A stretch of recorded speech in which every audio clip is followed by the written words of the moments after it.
اللہ تعالیٰ عنہ بڑے جلیل القدر بزرگ ہیں، ایسے بزرگ ہیں جنہوں نے غوث پاک کی آمد کی بشارت دی۔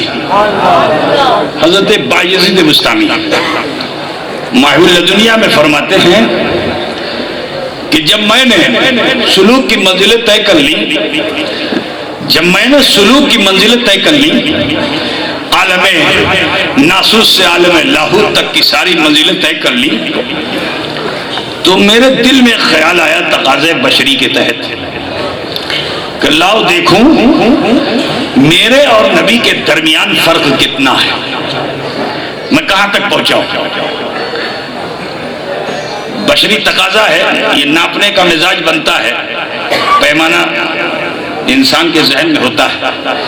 تو حضرت بایزید بسطامی جیسی جلیل القدر شخصیت فرماتی ہے کہ میں نے چاہا کہ لاؤ دیکھوں میرے اور نبی کے درمیان کتنا فرق ہے۔ میں نے تو منزلیں طے کر لی، ایک ذرا گردن جھکا لی، دیکھ لی تصویر یار، جب چاہتا ہوں خدا کے جلوے دیکھ لیتا ہوں، معرفت حق پا لیتا ہوں، دیکھوں کہ میرے اور نبی کے درمیان کا فرق کتنا ہے۔ تو آپ فرماتے ہیں کہ میں نے مراقبہ کیا، اور جب میں نے مراقبہ کیا تو دیکھتا کیا ہوں کہ میرے اور نبی کے درمیان 1000 نور کے پردے حائل ہیں۔ کتنے؟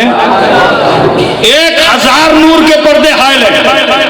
حضرت بایزید فرماتے ہیں کہ میرے دل نے چاہا کہ لاؤ ذرا اس پردے کو سرکا کے دیکھوں، حتیٰ کہ جسارت بھی کی، اور ایک نور کے پردے کو جو سرکایا تو دیکھتا کیا ہوں کہ ایک تیز رفتار گھوڑا، جس کی رفتار بھی حضرت بایزید نے فرمائی 70,000 میل فی گھنٹے کی، 70,000 میل فی گھنٹے کی رفتار سے وہ گھوڑا دوڑ رہا ہے، اور 70,000 سال میں ایک کنارے سے دوسرے کنارے کی دوری طے کر رہا ہے۔ ابھی اس دوری کو پورا مکمل بھی نہیں کر پایا تھا کہ میں غش کھا کے گر گیا۔ تم نبی سے برابری کرنا چاہتے ہو؟ بایزید جیسا عظیم المرتبت بزرگ بھی سلسلے نقشبندیہ و قادریہ کا عظیم پلر، وہ اگر برابری کرنے کی سوچ لے تو اس کے درمیان 1000 نور کے پردے حائل ہیں، 1000 نور کے پردے حائل ہیں۔ میرے عزیز، تو مقام مصطفیٰ کو سمجھنا محال ہے۔ ہاں، عشق کی نگاہ سے دیکھو گے تو مدینے میں بھی دیکھ سکتے ہو اور اپنے سینے میں بھی دیکھ سکتے ہو۔ برادران ملت اسلامیہ، میں اب آپ کو یہیں سے رخ بدل، کیونکہ اشرف العلماء کا عرس بھی ہے نا، تو لہٰذا میں ان کے دادا کا ایک ذکر کر کے اپنی بات ختم کر دینا چاہتا ہوں۔ سنیں گے بھائی آپ لوگ؟ کیونکہ ہم نقیب جلسہ کی طرف بھی میرا دھیان جاتا ہے، کیونکہ انہوں نے ایک شعر پڑھا، اور اکثر علماء پڑھتے ہیں جب کسی سید زادے کو دیکھتے ہیں تو بڑے مگن ہو کر مست ہو کر یہ شعر ضرور پڑھتے ہیں کہ تیری نسل پاک میں ہے بچہ بچہ نور۔ آپ لوگوں کو یاد ہے تو زور سے سنائیے نا ذرا۔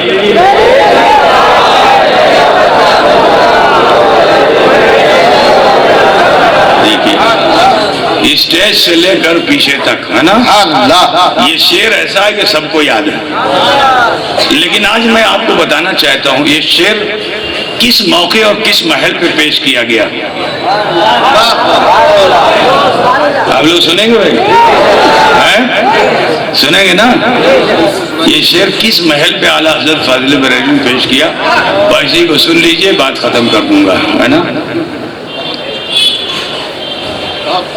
جب حضرت خاتم الاکابر حضرت پیر طریقت علامہ سید آل رسول ماہروی رحمت اللہ تعالی علیہ یہ علیل ہوئے، بیمار ہوئے، تو اعلیٰ حضرت فاضل بریلوی عاشق رسول بھی ہیں، عاشق آل رسول ہیں، اور پھر مرشد بیمار، آپ کی مسجد میں حدیث لکھی ہوئی ہے عیادت کرنے والوں کے فائدے کیا ہیں، ہے نا، اور وہ بھی کوئی پیر کی عیادت کرنے کے لیے جائے تو کتنا فائدہ ہے نا۔ بریلی کو چھوڑا، چلے مریرہ پہنچے تو پیر مرید میں ایسا تعلق ہوتا ہے کہ اگر مرید مراد بن جائے نا تو پھر اسے دیکھنے کے بعد ایسی طاقت آتی ہے کہ ساری بیماری کافور ہو جاتی ہے۔ اور یہ مریدوں نے دیکھا ہوگا، اشرف العلماء کو جب زیارت کے لیے، عیادت کے لیے مریدین جاتے رہے ہوں گے تو حضرت تو بستر عدالت پہ رہتے تھے، لیکن اگر مولانا حکیم الدین صاحب پہنچ گئے تو اٹھ کے بیٹھ جاتے تھے، خوش ہوتے تھے نا۔ حضرت سلیم اختر صاحب پہنچ جائے تو بے حد خوش ہوتے تھے، اور خوشی کا حال یہ کہ کچھ نہ کچھ کھلائے بغیر پلائے بغیر بھیجتے نہیں تھے، ہے نا۔ کیونکہ تو اب آپ سوچئے اعلیٰ حضرت فاضل بریلوی رحمت اللہ علیہ جب ماہرہ پہنچے تو بیماری کافور ہو گئی، اٹھ کے بیٹھ گئے، قدم بوسی کی اعلیٰ حضرت نے۔ فرمایا فرزند میں تمہارا ہی انتظار کر رہا تھا، بڑا بے چین تھا، بڑا بے چین تھا، تمہارا انتظار کر رہا تھا، کیا ہوا حضور؟ حکم فرمائیے۔ کہا فرزند میرا بھائی دلی میں ہے، اور جاؤ انہیں دعوت دے کے لے آؤ، ان کی کچھ امانت میرے پاس ہے، کچھ امانت میرے پاس ہے۔ کہا حضور میں پہچانوں گا کیسے؟ کہا میاں ان کو پہچاننا، ارے دیکھو گے تو خدا یاد آ جائے گا، ہم شبیہ غوث اعظم ہیں۔ اور جب جاؤ تو تم نبی کے غیب پہ بحث کرتے ہیں ظالم، ارے نبی کے گھرانے والوں کے غیب کا حال دیکھو، رسول کے غیب پہ بحث کرتے ہیں۔ یہاں سیدنا آل رسول فرما رہے ہیں جب جاؤ گے تو ان کو اس حال میں پاؤ گے کہ وہ محراب مسجد میں بیٹھے ہوں گے اور رخ محبوب الہی کی طرف ہوگا۔ سوچئے 24 گھنٹے کا سفر اس زمانے میں تھا، پیسنجر ٹرین سے بڑی مشکلوں سے کاس گنج سے دلی جایا جاتا تھا۔ بہرحال اب جو حضرت پہنچے، اعلیٰ حضرت فاضل بریلوی سفر کیا، دلی پہنچے، محبوب الہی کے آستانے پہ گئے تو سب سے پہلی نظر وہیں پڑی۔ اب جو پڑی تو پھر کسی سے پوچھنے کی ضرورت نہیں، برجستہ پکار اٹھے اشرفی ہے رخت آئین اے حسن خوباں، اے نظر کر دو پرورد سے محبوباں۔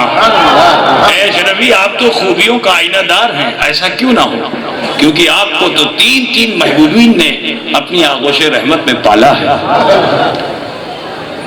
یہ معروضہ پیش کیا، حضرت نے فرمایا مولانا آ گئے، میں آپ ہی کا انتظار کر رہا تھا۔ دعوت دینے سے پہلے ہی جس کو دعوت دی جا رہی ہے وہ کہہ رہا ہے میں آپ کا انتظار کر رہا تھا۔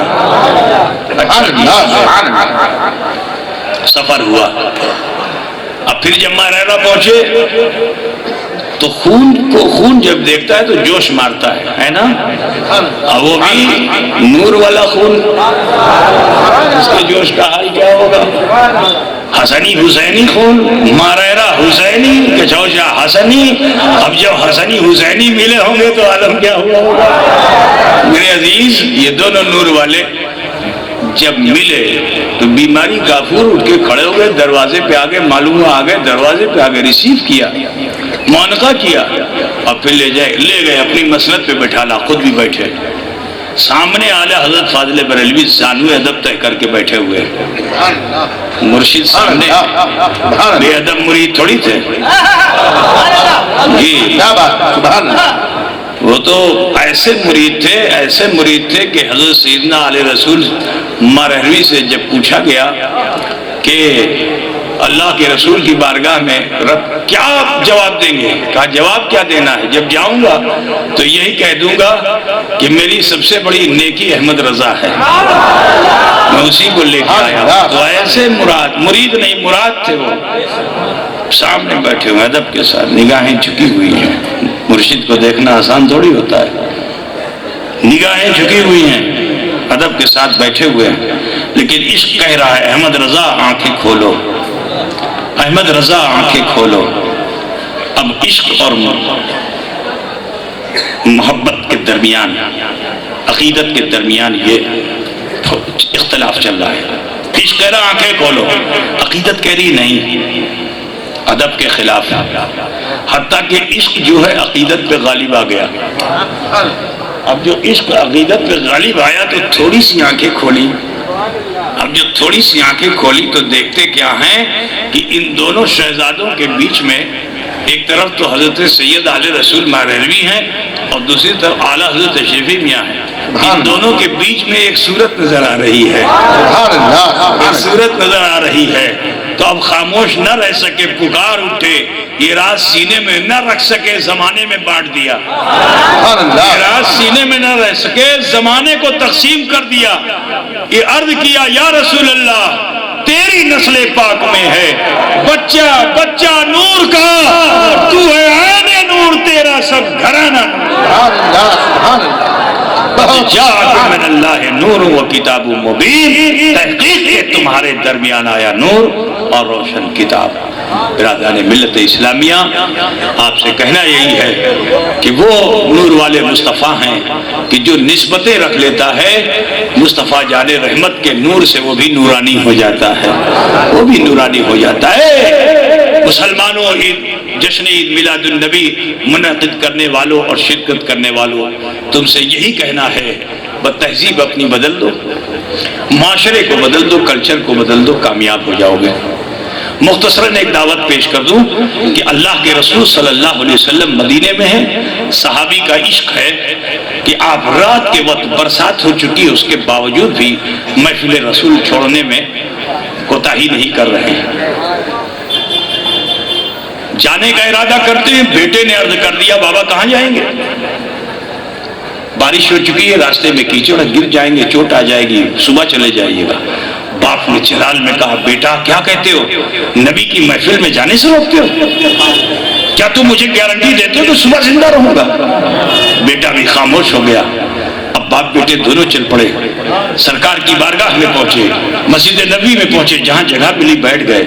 اللہ کے رسول صلی اللہ علیہ وسلم نے واعظ کا اختتام فرمایا، صحابی رسول پہ نظر ڈالی، ارشاد فرمایا یہاں آؤ۔ اتنا کہنا تھا کہ صحابی بے خود ہو گئے، اور اسی بے خودی میں خوشی کے مارے اپنا بڑھاپا بھول گئے، اٹھ کے کھڑے ہو گئے، لاٹھی لے کر تیز قدم چلے۔ اچانک دل نے پکارا کہاں جا رہے ہو؟ ادب کو ملحوظ رکھو، کہیں ایسا تو نہیں کہ تم نے آداب محفل میں کوئی خطا کی اس لیے نبی نے بلایا ہے؟ جو چہرے کی سرخی تھی زردی میں تبدیل ہو گئی، لرز گئے، کانپ گئے، رونگٹے کھڑے ہو گئے۔ لیکن پھر یہ خیال آیا نہیں، جہاں میں جا رہا ہوں یہ تو رؤوف مصطفیٰ ہے، یہ تو رحیم مصطفیٰ ہے۔ غرض کے صحابی اسی خوشی اور خوف کے ماحول میں کبھی قدم رکھتے تو تیز بڑھتا، کبھی قدم منو بھاری ہو جاتا، کسی طرح سے حضور کی بارگاہ میں پہنچے۔ اللہ کے رسول نے ان کے سرتاپا پہ نظر ڈالی اور پھر مسکرا کے فرماتے ہیں سرکار کے اخلاق پہ قربان جاؤ۔ آقا فرماتے ہیں اپنی چھڑی مجھے دے دو۔ صحابی پھولے نہ سمائے، یا اللہ آج میری عید پر عید ہے کہ آج میں بھی نظروں میں آ گیا اور میری چھڑی بھی نظروں میں آ گئی، تو لہذا اسے نذرانہ کر دو۔ سرکار کی بارگاہ میں چھڑی کو اٹھایا، بھی بڑے ادب کے ساتھ نظر پیش کر دی۔ جی ایسے تھوڑی لیجیے، نہیں، ادب کے ساتھ پیش کیا، ہدیہ ادب کے ساتھ پیش کیا جاتا ہے۔ پیش کیا، سرکار نے اسے لیا، کچھ دیر لے کے رکھا اور مٹھی میں بند کر کے اس کی مٹھیے کو رکھا، کچھ دیر اسی حال میں رکھا، اس کے بعد چھوڑ دیا، کہا لو۔ حضور نے طلب کیا تھا، دے دیا، حضور نے لوٹا دیا، لے لیا، صحابی نے بھی لیا۔ لیکن میرے عزیز دیکھو، ہر جگہ کتاب نہیں دیکھی جاتی ہے، یہ دیکھو کہ جنہوں نے صاحب کتاب کو دیکھا ان کا حال کیا تھا۔ بولو، حضور نے فرمایا تھا اس لاٹھی کو زمین میں مت رکھنا، لاٹھی تو زمین میں رکھنے کے لیے ہوتی ہے نا، اور وہ بھی مسجد نبی جیسی محترم جگہ، اگر وہاں زمین میں رکھ دیتے تو کوئی حرج ہوتا؟ لیکن صحابی اپنے بڑھاپے کو بھول گئے، جو لاٹھی سہارا بنی تھی اس کو اب سہارے میں نہیں رکھ رہے ہیں، بلکہ اسے اب اس کو اپنا سہارا بنا رہے ہیں۔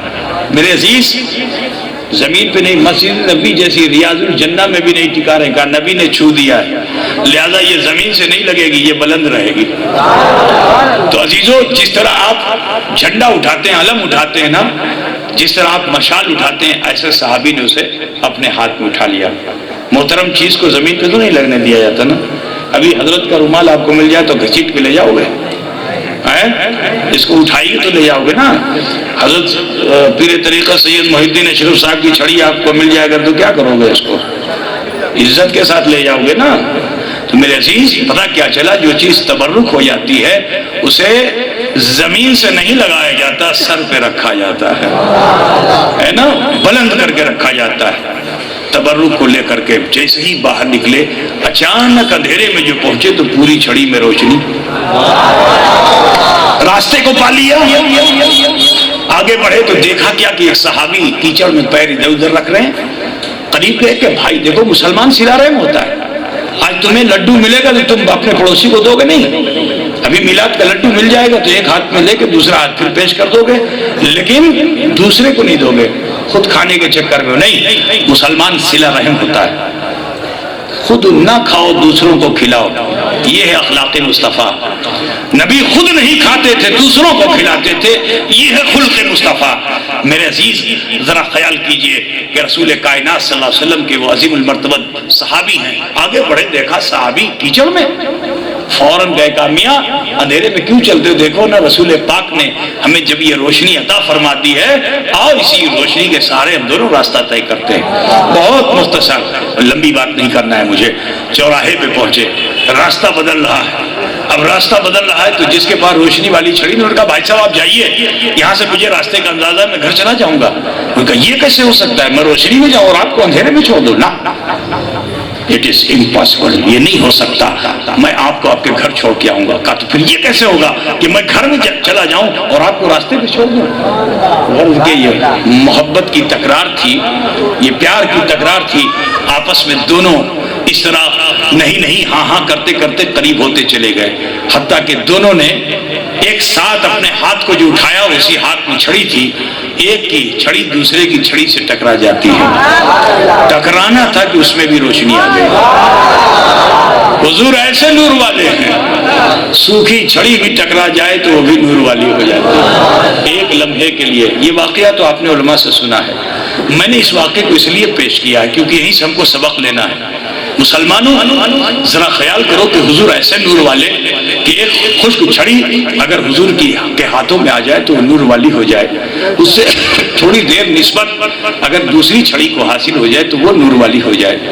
لیکن آج افسوس ہے اے مسلمانوں کہ یہ وہ چھڑی تو مردہ تھی، اس میں کوئی حیات نہیں تھی، لیکن نبی کے لمس کے اثر سے نور والی ہو گئی، اس سے تھوڑی دیر کے لیے دوسری چھڑی ٹکرا گئی، وہ بھی نور والی ہو گئی۔ میرے عزیز آج 1400 سال سے مسلمانوں ہمارا تعلق اللہ کے رسول صلی اللہ علیہ وسلم سے ہے، ہمارا تعلق ہمارے باپ سے ہے، ہمارے باپ کا تعلق اس کے باپ سے ہے۔ اس طرح سے ہوتے ہوتے ہم حضور تک پہنچے ہیں۔ دوسرا رشتہ روحانی ہے، اشرف العلماء سے ہے، معلوم ہوا تاج الاصفیاء سے ہے، معلوم ہوا کہ اور آگے بڑھو تو اعلیٰ حضرت شفیع میاں سے ہے، اور آگے بڑھو تو غوث العالم محبوب یزدانی سے ہے، خواجہ غریب نواز سے ہے، غوث پاک سے ہے، اور آگے بڑھو تو امام حسن و حسین سے ہے، اور آگے بڑھو تو علی و فاطمہ سے ہے، اور آگے بڑھو تو رسول رحمت سے ہے۔ اتنی نسبتوں کے باوجود لکڑی تو وہاں ایک نسبت پا کے روشن ہو گئی، تمہیں اتنی نسبتیں ملی ہوئی ہیں، لیکن اے عزیزو تم میں وہ روشنی کیوں نہیں نظر آ رہی ہے؟ وہ اجالا تم میں کیوں نہیں نظر آ رہا ہے؟ حقیقت تو یہ ہے کہ اس نور کا اجالا تمہارے پاس بھی ہونا چاہیے، لیکن پیارے کیا وجہ ہے کہ تم چمک نہیں رہے ہو؟ اعلیٰ حضرت نے تو مانگا تو وہ چمک گئے کہ چمک تجھ سے پاتے ہیں سب پانے والے، میرا دل بھی چمکا دے چمکانے والے۔ تو انہوں نے نسبت آل رسول مضبوطی سے تھام لیا تو قیامت تک کے لیے اب وہ صرف ان کا دل نہیں چمکے گا، اب تو ان کی قبر بھی چمکے گی، اب تو ان کا نام بھی چمکے گا، قیامت تک چمکتا رہے گا۔ میرے عزیز لیکن ہم اور آپ کیوں نہیں چمک رہے ہیں؟ اس کی وجہ کیا ہے؟ اس کی وجہ ہے آپ لوگوں نے لالٹین دیکھا ہے؟ لالٹین یہاں تو بمبئی میں لالٹین نہیں ہوتی ہوگی، ہے نا؟ گاؤں میں ہوتی کہ نہیں؟ آپ لوگوں کا تعلق گاؤں سے کہ نہیں؟ کتنے لوگوں کا تعلق گاؤں سے ہے؟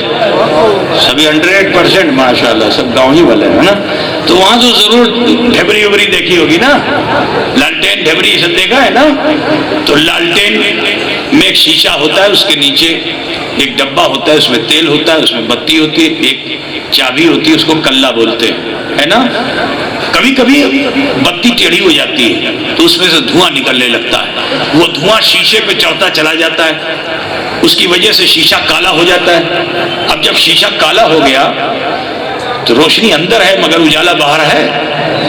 آج اسی لالٹین کے مانند ہے مسلمانوں ہم تم ہو چکے ہیں. میرے پیارے، جس طرح اس لالٹین کی تم اصلاح کرتے ہو، کاش کہ اپنی اصلاح کر لو تو کامیاب ہو جاؤ گے.